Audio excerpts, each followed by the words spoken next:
की आम्ही सगळ्यांना आपला सगळा सन्मान ठेवून आणि बऱ्याचशा लोकांना कार्यकर्त्याची किंमत काय असते, सामान्य जनतेची ताकद काय असते.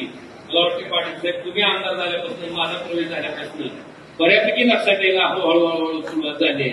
आणि ही मला वाटतं एक चांगल्या प्रकारची चाहूल आहे म्हटलं तर काही वावगं ठरणार नाही.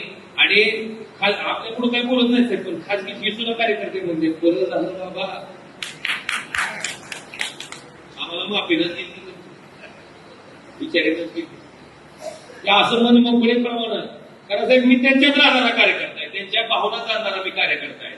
भले मी खासदार असत पण त्यांच्या प्रत्येक सुखादुःखाच्या क्षणी, त्यांच्या प्रत्येक चर्चेत हा उठायची त्या ठिकाणी उपस्थित असतो. त्यामुळे त्यांच्या भावना निश्चित मना दिल से दिल तक का नाता आहे आम्हाला, आणि ती जोडला गेलेला आहे आणि ती तसाच अखंडपणे जोडला राहील एवढं वचन देतो. पाटील साहेबांनाही शुभेच्छा देतो आणि निश्चितपणे